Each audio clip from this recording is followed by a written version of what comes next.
I'm Ellie. Well, Elizabeth. Yeah. Ellie. Ellie. Ellie, okay. And you are from, where are you from?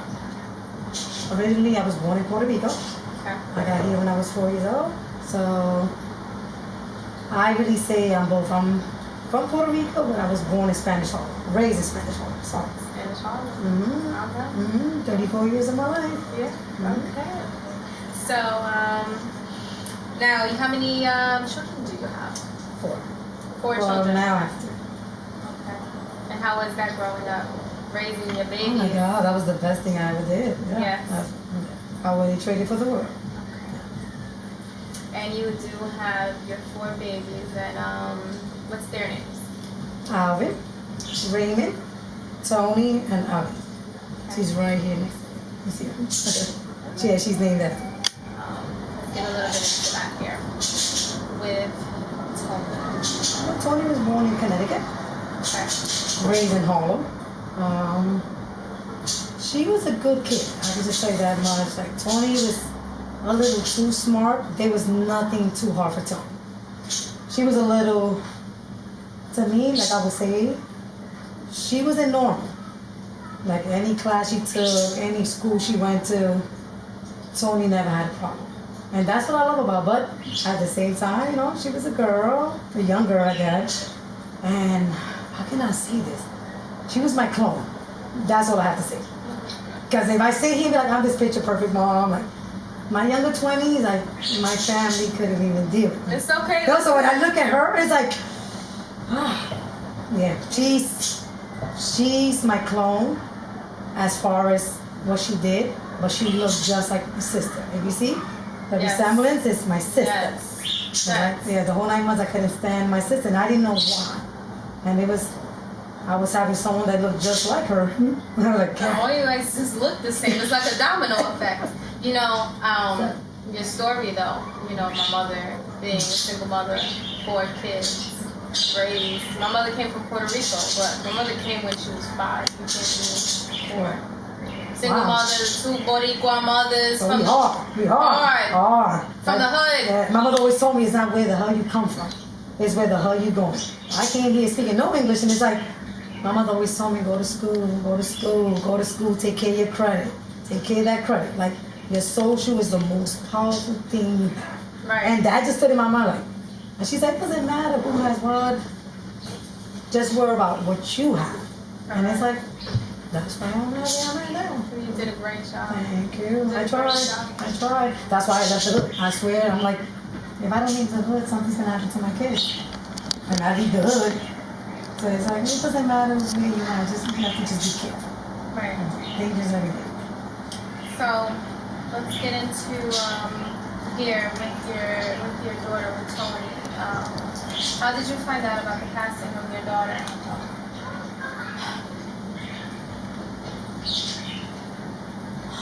Really just well, I got up in the morning. I didn't feel like myself. Like, Tonie will be in my house by 9 o'clock. Sorry, I'm crying. All night, I didn't sleep. And I got up at 8:15, and I'm like, something's not right. And she was sleeping between me and my boyfriend. And she's like, Mom, what's wrong? As a mother, nobody understands it. When something happens to your kids, you feel it. If somebody hurts your kids, you feel it. It could be school, it could be a sibling. As a mom, you feel it. And I just felt like something's not right. My boyfriend goes get cold cuts, doing my coffee, as I usually do. And I get a text, I get an inbox in my DM, call this number. But it's a girl's page. So I'm like, okay. You know, she hung around Tonie and her husband.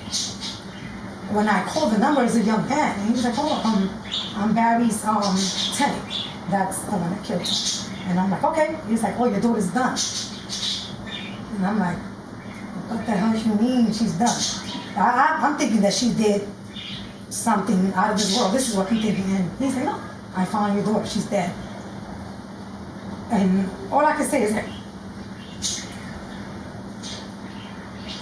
it feels like the world is spinning around you, but it's not real. It's not real.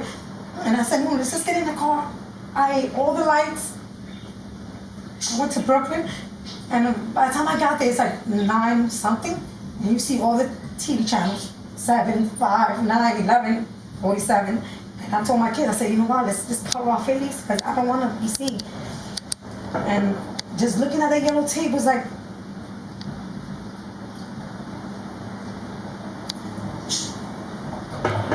How do you cope with life without your daughter?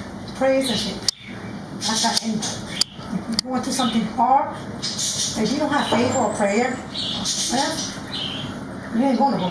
You're gonna stay in a deep, dark hole. So what I do is I just pray. I pray. I look at pictures.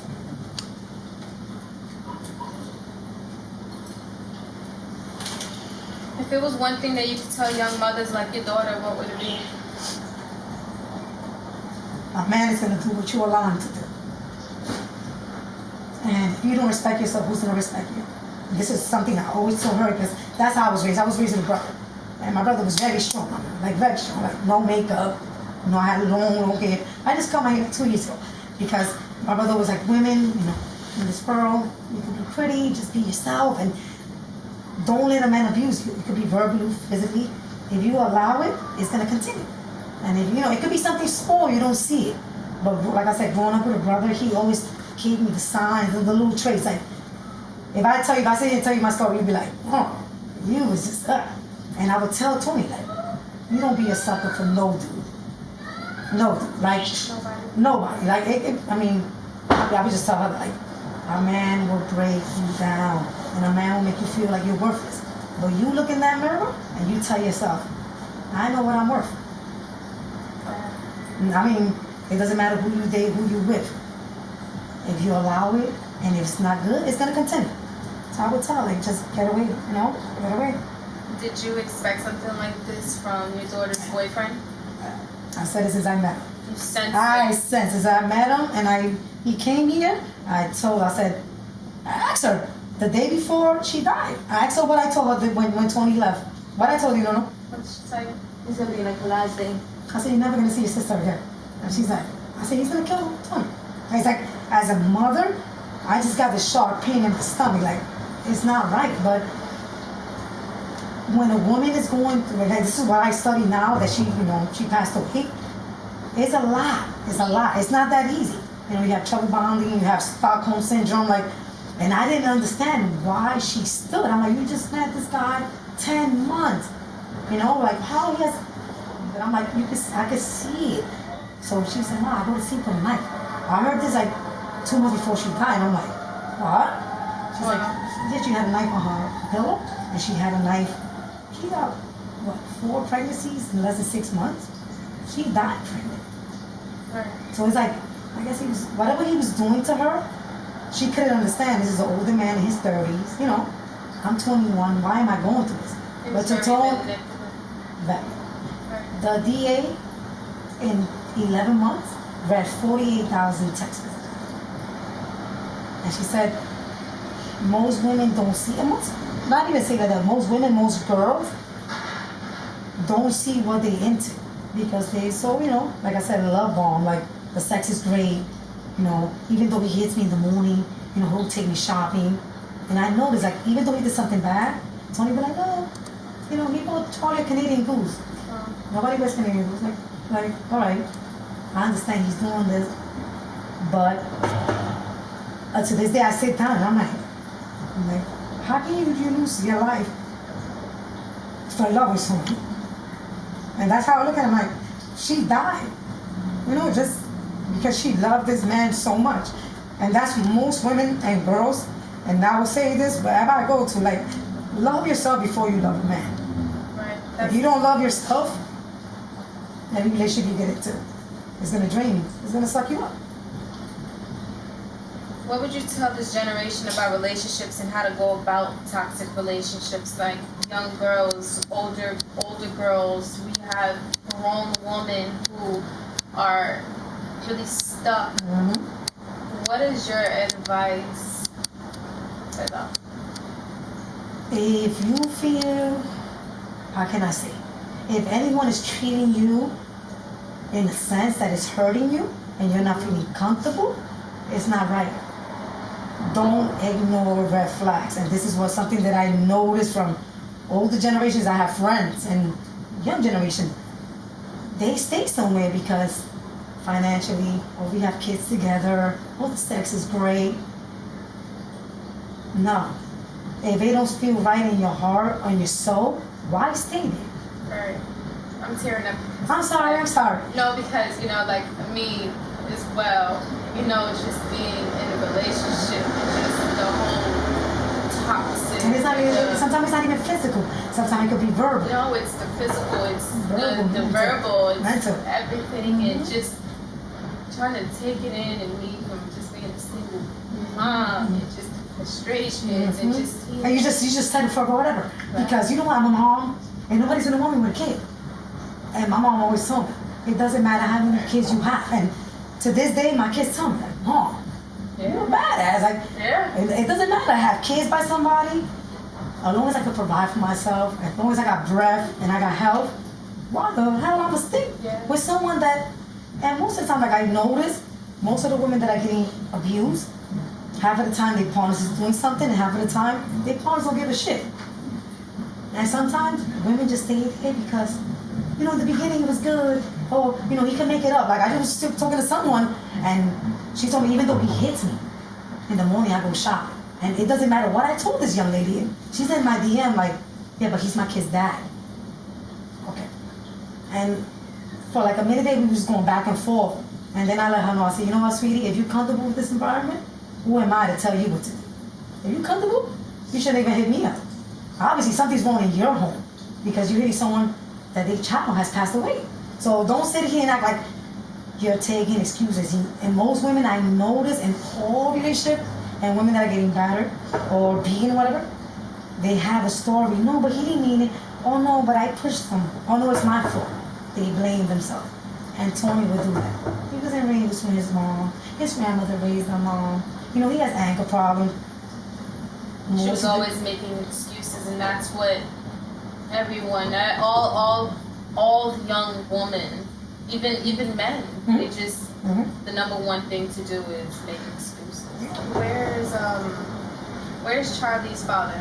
He's passed away. He was murdered last year. He was murdered. On Father's Day. On Father's Day, he was murdered. How was he murdered?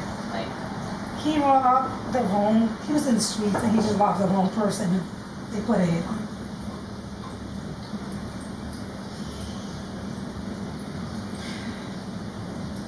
Was Charlie's father ever in her life? Not at all. Not at all. He probably seen her 4 or 5 times, and he knew the mother was getting abused because he sent me the text the day after Tonie died. Like Tonie sent him a text, like, I'm getting my ass beat. Like, come for your daughter. And please don't tell my mom. And I have the text there, and it's like, she was calling another man daddy. As I was like, man, she's gonna carry you to another man. How strong is it for you and everyone to be for Charlie? Because I myself, when I walked in here today, just seeing just how hard it is. I haven't seen him often. You've seen when she comes back, she just sits down. If you would have met Charlie last month, you'd be like, but when they keep her from us, this is what happens. Like, she's scared of the world. It's like she doesn't want to talk to no one. And it's like, that's sad. But she just thinks that everybody's just mean out to her. How did the system treat you when everything happened? Like, how was the DAs? There's no DA. The DA is from Tonie's case. As far as Charlie's case, I never met so many corrupted people in my life. That's all I can tell you. From city workers to justice system to lawyers. I never met so much corruption. I spent what? I just told you, I spent $21,000. And I'm getting beat to legally. But hopefully, we're just speaking into the sisters, like, things are gonna change. Things are about to change, Over the past, 2.5 years, it hasn't been good. I don't. Does Charlie know what happened to her mother and her father? Mm-hmm. She knows everything. She doesn't know, but she was there. She witnessed her mom get killed. So that's like, it's like fading. So if you give her a house or something, like, she'll demonstrate. oh, this our daddy did to mom. But you have to like put an actual house in front of her and the furniture and all that. But if you don't talk about it, she'll be like, oh no, like, my mom is dead, you know. Oh, she's in heaven. This is what the grandmother told her, like, oh, she's in, she's in the dirt, mama. She's in the dirt, you know. Oh, she's in the moon. That's her little line. You can have one thing for Charlie, what would it be since she lost both her parents at such a young age? The world.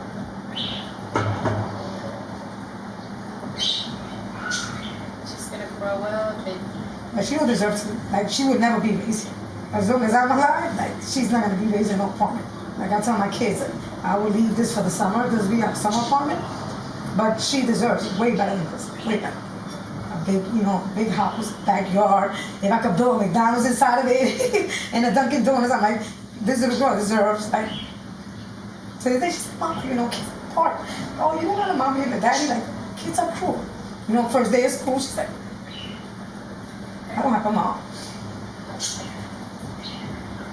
I'm sorry, I'm like, yes. I'm trying to like process this myself because it's not music is not fun.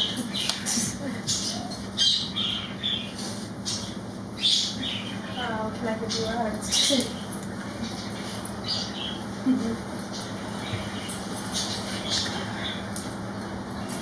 If you had one last thing to say to your daughter together, Tonie, Mama's not gonna go nowhere. Like, that's one thing I always told Tonie. Like, even if you hear it not, I'm gonna do what I have to do as a mom. Like, so Tonie always knew, like, my mom is strong. Like, she would tell me if anything happens to me, Mom, like, hold on, Charlie. And as a grandmother, as a mom, I would let her know, like, as long as I'm alive and I'm breathing, I'm gonna fight. I don't give a damn who it is, and this little girl's gonna have the best life. She is, definitely. I see. Walk in here and it's like a wonderland in here. No, yeah. She got her own apartment in here. Look, she got her whip over No, there. it's nothing, no. We took everything out. Like, she has a car. This is nothing. Like, I make sure when you came in, I was like, take some out. So we put some in the room, and then we have a storage upstairs. So we take everything to storage. But if you would have came in, you would have been like, no. Like, she has a motorcycle, 2 bikes, a car, a table, 3 chairs. I just threw one of her chairs out. So I just made sure that I have my little comfort zone, and then she has her comfort zone. So I try to, work with both of us. She's a Pisces like grandma, you crazy? He's a week away from me. I look at like, and I would tell Tonie, like, God is gonna give me a Pisces. Because none of my kids is Pisces. And Tonie was like, Mom, God gave you a Pisces. And I'm like, oh, sweet Jesus. That's like the best good as a mom for my first grandchild, And she acts just like me, just 10 times worse. Don't let that fool you. What you met today? I saw some good videos of her. I saw some videos of Charlie her. even brushes her teeth, Nancy. And she, even at night, like, she go to sleep and she's like Chris Brown. She can't stay still. That's what I'm like. I guess you guys is here and it's like an image, But listen, because she sees a lot of people. She just shuts down. She shuts down. She tells me all the time, like, Mama? Like earlier, she's like, you're the best thing I ever had. And I'm like, girl, you're the best thing I ever had. But there's just days that grandma's like, okay. Yeah. Like, she's like, yesterday she's like, is my mom, my dad come back? And there's days like that I just be like, Mom, can we go to heaven? Is there a trip to heaven? Like, can we call heaven? And I'm like, So that's when it gets hard, like holidays, birthdays. She just looks around. So in honor of Domestic Violence Awareness Month, I'm a purple flower right there. Yeah, in my belly, yeah. Being that we are in Domestic Violence Awareness Month, you are so strong. Commend you guys. You guys for just allowing me in your home and everything today and just beauty. Thank you for coming.